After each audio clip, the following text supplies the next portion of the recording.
sexy people of Earth. How are you? This is the long-awaited week 2 video for book club for Shadows Before Dawn by Teal Swan. I am so sorry that this is a week late. I've had the flu. I am still flu-y. Like, this has been ridiculous. So apologies. Severe apologies. But we are here. We have made it. We are things. So, this week, 2 weeks, we read the first 6 chapters, which were about Teal's childhood experience. I have seen one video response so far. It was really, really good. I will link it down below so you guys can have a listen to it. Everything she said in that video response was really great. And then I have a few comments on what she said. But first I'm going to make my comments on Shadows Before Dawn by Teal Swan. So, I did make some notes. Oh, and I have a little something I want to show you guys at the end. Something that's really exciting for me. So much is going on, you guys. I will be able to update you at some point, but like, my life has been absolutely insane. And it's just how the universe works. You can't plan it, right? And so, I mean, I have felt so thrown. It's ridiculous. Like, my life is just turned upside down. Like, I'm feeling so good and yet so awful at the same time. It's crazy. Like, so much is happening. So much is releasing. It's just been nuts. To the point of where, I'm like, a lot of things are going to have to change. I'm really stepping into some huge stuff. It's really big.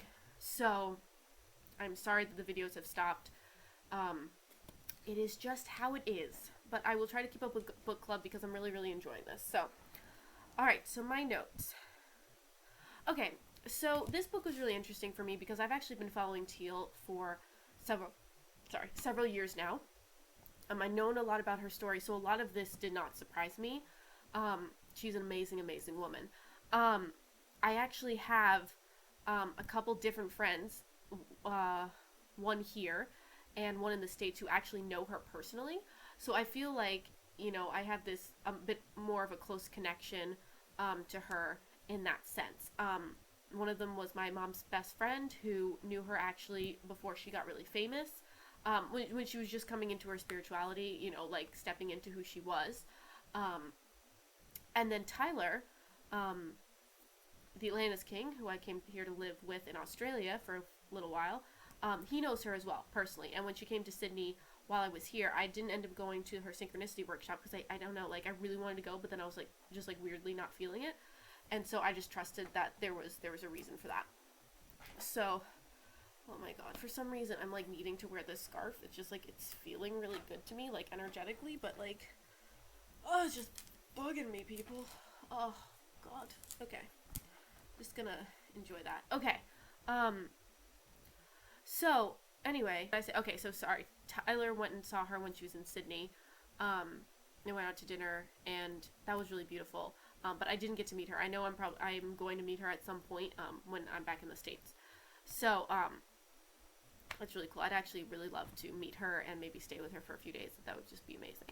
Anyway, I did really enjoy, though, going deeper into her story. I felt like she really did a good job of expressing how intense it was without, like, making it like, oh my god, what am I reading? Like, it was a really beautiful way she expressed it. It was, you know, of course, very sad, a lot of going on, but of course she comes at it being very much, everything's in divine order. I can see where it's coming from now, and that's just amazing that someone who went through something that intense can see it that way. And you know, I mean, I think that's how we need to all look at life, and she's kind of an amazing role model, being like, wow, she went through all that and she still can love herself. That is amazing, and really, really special. I was noticing this really interesting thing of her, that, you know, her talking about, because this person was doing these awful things to her,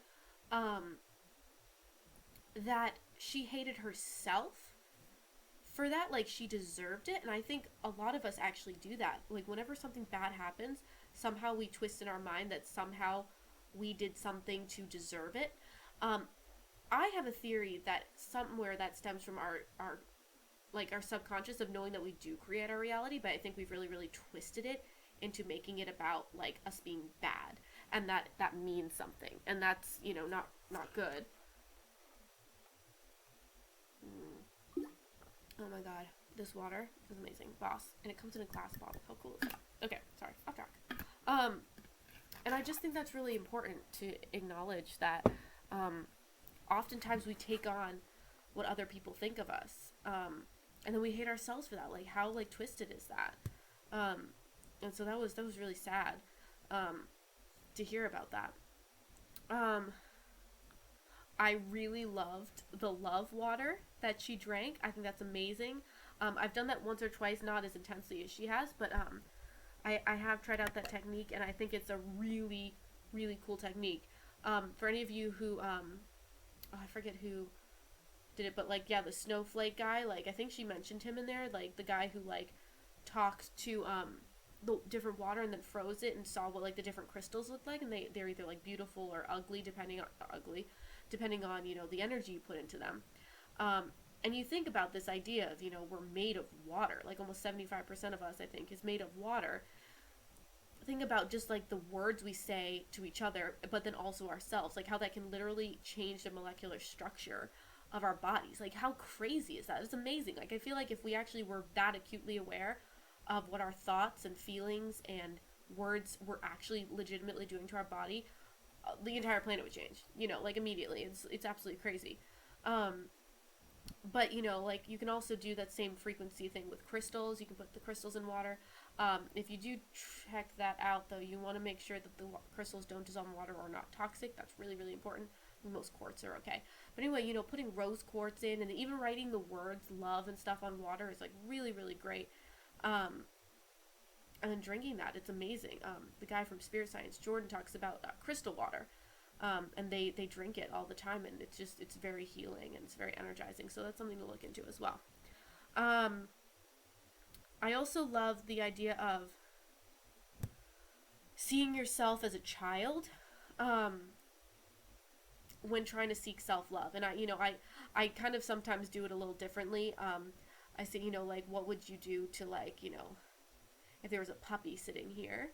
Like, you just want to give it love and attention and stuff like that. Like, think of yourself in that light, because that is who you are. At your core essence, you are this innocent being having this experience. And all you are is a light being. And when I think of, like, a puppy or a kitten, they have that essence to them. See yourself that way. Like, how would you treat a defenseless animal, or like a child, or whatever that is? I think that is a really beautiful way of kind of checking yourself. Like, would I do this to someone who was a child? Because somehow we've got it twisted in our mind that at some point we no longer deserve to be treated with love and kindness and giving and nurturing and all that. But what has changed? The only thing that has changed about us is our body. It's just aged. And even so, as an aged body, shouldn't we be even more gentle with ourselves? Like, what changed from the little child to the adult? Like, why do we feel like that's a different person? That it's the same soul, it's just our bodies have changed and we've had more experience. I liked at the end of I think it was chapter 6, her talking about how self-love is actually the most easy thing. Like, self-love is ease, like, in and of itself. And the only reason we don't love ourselves is because we've gotten stuck in this idea that life is hard. Life should be hard. Life is difficult. And if you're good, you have this uphill battle. And really what self-love is about is going with the flow, going with what feels good. Because what feels good is what's in alignment with you. Because our bodies are so finely tuned to tell us what we should be doing. And, of course, we've lost this information. But our bodies are so utterly perfectly built. I mean, they're perfectly built for our experience in this reality. And, we're not flying blind. Our bodies are meant to show us what direction we're going in. Now, first you have feelings. your feelings come up as soon as something happens. You can tell if it's out of alignment or in alignment. And if you don't follow that, of course, then your body follows with sickness and disease or feeling healthy or whatever. So if something doesn't feel good, it means there's division. It's not on point. If you think of something like just sliding in perfectly, you know, just like being smooth and like working together, that's easy. It's easy. You're in alignment. You know, you're flowing. If you think of something that's like, you know, stuck and having issues, like clearly that's not what you're supposed to be doing. And of course, we've been taught not to trust our feelings. You know, like our feelings are these haphazard things. And if we just actually stepped into what feels good, and everyone did that, but of course, like in a responsible, mature way. But if we were all in self-love, if we were all in self-love and all being responsible and loving of each other, we would do the things that, you know, we need to do to live. Like we would be in that energy. Like we'd be responsible. We'd want to do the things, and we'd flow, and you know, we wouldn't have time, and it would just be such a beautiful, in the moment flowing experience, and so many more synchronicities and beautiful things would happen, or we'd notice them. And I think that'd be really amazing. So I love that, you know, like self-love is easy, you know, like it feels good. We just have to learn how to allow self-love. And I've always said, it was so funny, you know, people resist feeling good. It's amazing. Like, isn't that, like, that's amazing that the, you know, society and whoever is, you know, dictating the direction of the planet, that they've honed us to believe that feeling good is bad. It's amazing. It's freaking amazing, because people who feel bad are easy to control because they're fearful, and they want someone to help them. They want someone to feel good, and then they come and say, here's the thing to make you feel good. They're easy to control that way. If someone's feeling good and empowered, you never know what they could do. They're powerful. Also, I loved the thing of you're lovable just because you exist. I love telling people this. It's true. It has nothing to do with what you're doing. You know, even the murderer, they exist. They are still a divine being. They might not be in alignment with who they are, but at their essence, they are still lovable because they are a part of Source. And it's just an experience. It's all neutral. And you know, it's a really hard thing to grasp in the third dimensional world, because it feels wrong. You know, we've been taught that you know, there's right and wrong, and what it is, it's all neutral. It's all just an experience. One might feel better than another. One might be in a more alignment, but neither is bad. They're all just an experience for some sort of growth. Every experience you have can be growth, and that is our ultimate goal on the planet, to have soul expansion. We are the universe perceiving itself. We are the universe exploring itself, and sometimes the universe exploring itself is exploring the shadows as well. But we all deserve love, because love is the highest vibration, and love is where we're all seeking to. And that's really important to remember for other people, but also for ourselves. That even with our shadows, love just is. You know, it is. It's not conditional. It's unconditional. It just is. It flows. And that's really important. Okay, so those are my notes. So I watched, I'm like forgetting her name right now. I will link her video down below. I really enjoyed her. I think it was Donna. I think, yeah. Donna created a video response. If I find any other video responses before I post this, I will link them down below. Definitely go check them out. Really, really good stuff. I hope more people do video responses, because I was loving really hearing her point of view and her experience, her personal experiences that were similar to Teal's, and how she really identified with that. But one of the things that I thought was interesting was the first thing she mentioned was that she had a hard time believing that Teal could actually do all the things she does. And I feel like, I mean, that's a completely valid thing if you've never seen it, because it's like, ugh, how could someone be that powerful? Like, that makes a lot of sense. Personally, I do believe she can do all she does.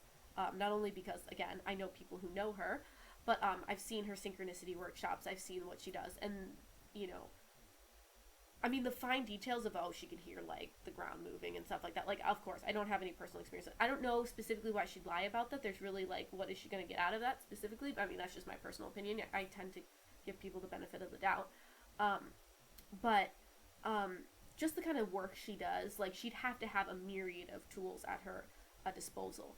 But the other reason why I do believe she has these abilities, or that the possibility to have all these abilities is possible, is I actually have a friend in the States. Her name is Manali. And I will actually, on my channel, she's one of my suggested people. She has just started a YouTube channel.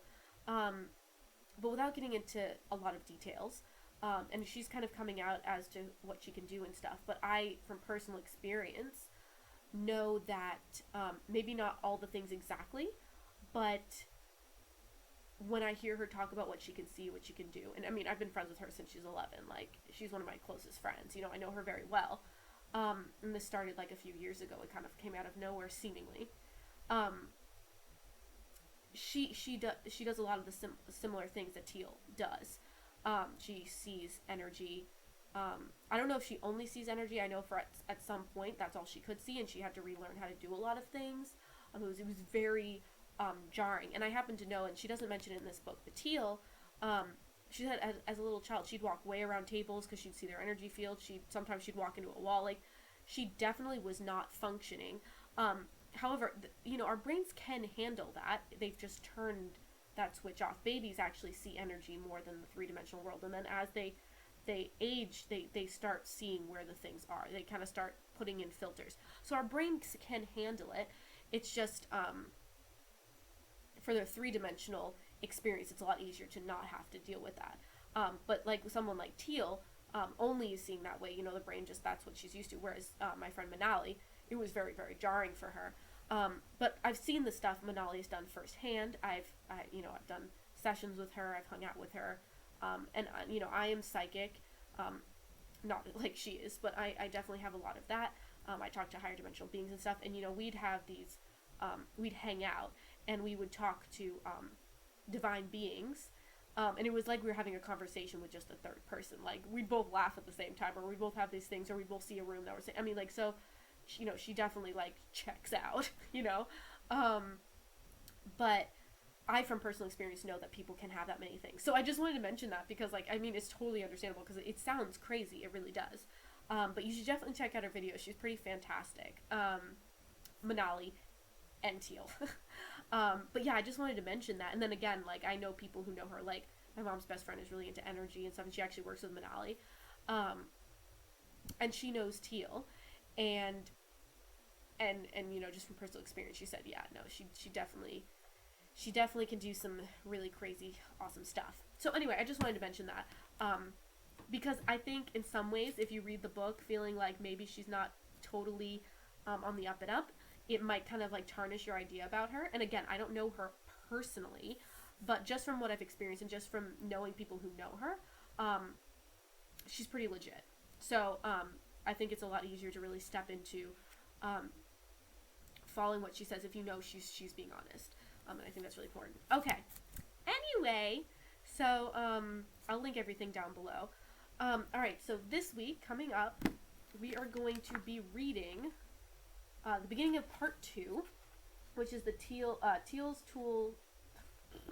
Toolkit to Self-Love. And there's an introduction, and then there's let's see, 2, 3, 4.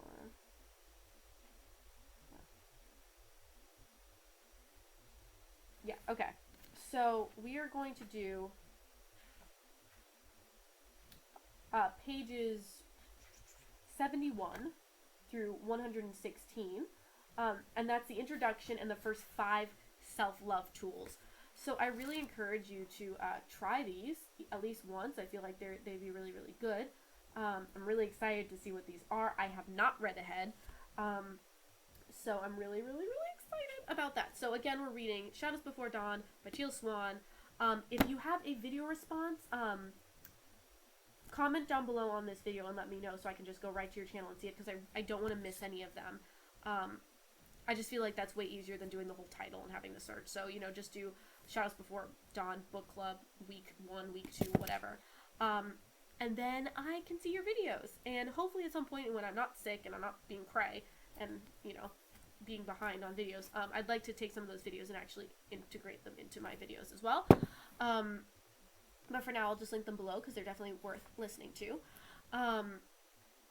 Let's see, I feel like there was one last thing. This is going to be kind of a long video, but whatevs.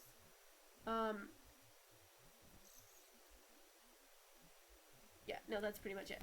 So yeah, alright, so we're doing the introduction and the first 5 self-love tools. That's what we're doing next. Please comment down below what you think. I'd still love to hear you guys' comments. I'm really enjoying this book. So yeah, alright, you guys. Have a wonderful, wonderful day. I'm really hoping I keep up with this. I'm starting to feel better. Oh! I need to tell you something. So you guys know what I'm talking about. In your spiritual journey, you know, you'll be going along and then you'll feel like you have this, like, intense happening and you feel like you step up to another level and it's, like, crazy and then you're, like, in that for a while and then you step up to another level.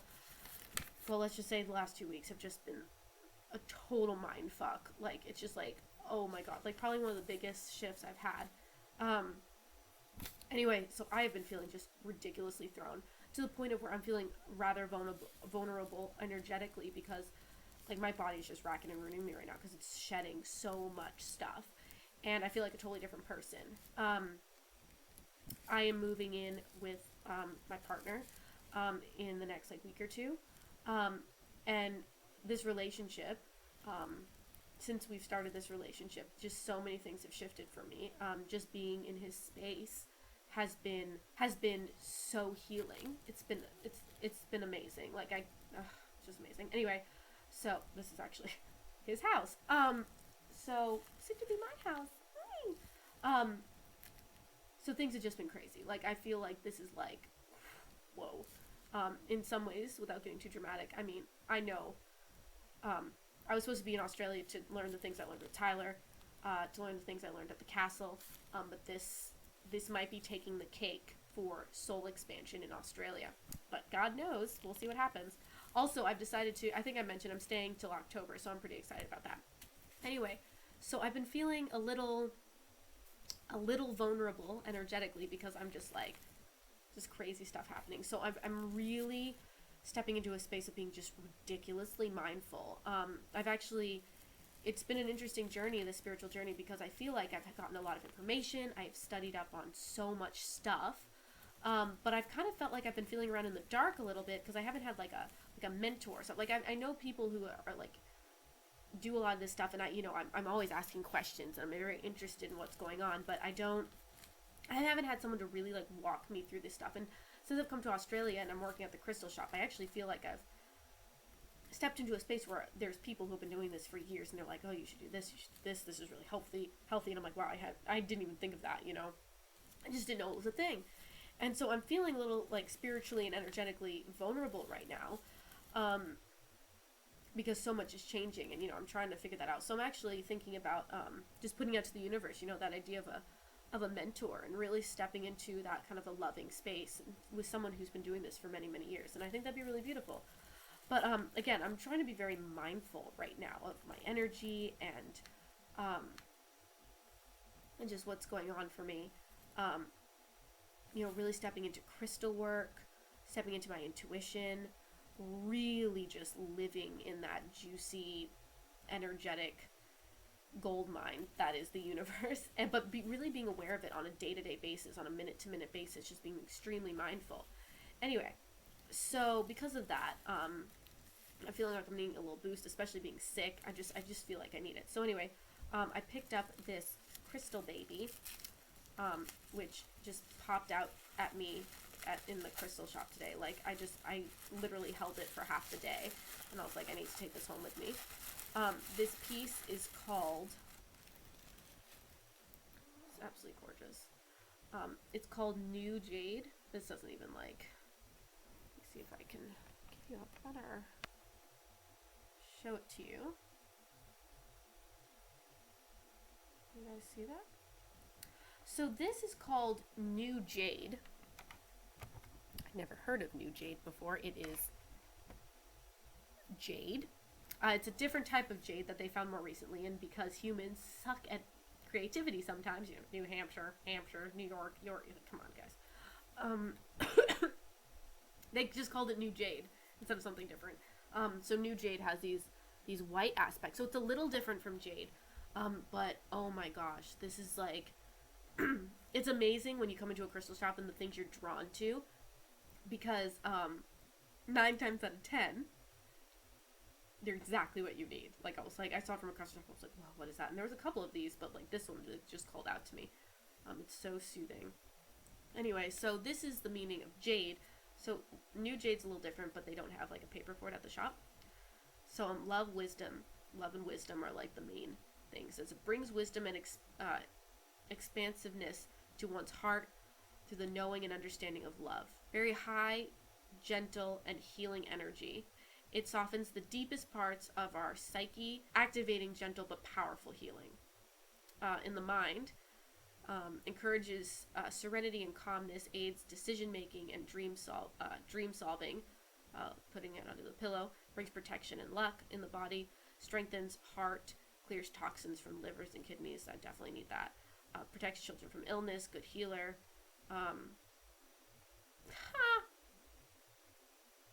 Just noticing something ironic. Valued by the Incan and Mayan royalty as a stone of power. It's also very Eastern as well.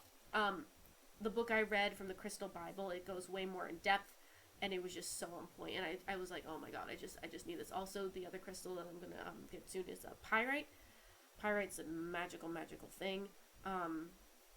So I will be getting that as well. I'm really just so mindful, using them as tools. These divine beings are here to assist us in our journey, and it's very important that we connect with them and really treat them and respect them for what they are, which is divine beings. So this is really exciting. So I just wanted to show you guys, this is just absolutely stunning, and I'm going to meditate with this, and I'm going to sleep with this tonight and just really live in this. So I thought that was beautiful. I thought you guys would enjoy that. So anyway, hope you guys are having a wonderful day. Again, book club, really excited. Thank you so much for being patient with me. This week has been insane, and I've been in bed, and like just even working has just been awful. Like, it's not awful, it's been really good, but like it's felt like trudging through. Like, my body is trudging through. My mind is becoming clear and crisp, and my body's just like, what are you doing to me? And I'm like, come on, let's do this. So anyway, thank you guys for being understanding. Hope you have a wonderful day. If you want to check out my media links, social media links, they're down in the description. Yeah, so be sure to make video responses and comments. I'm really excited to see them, and see what you guys do with the self-love tools. I am more than over the moon about getting into this. So many blessings, namaste, and have a good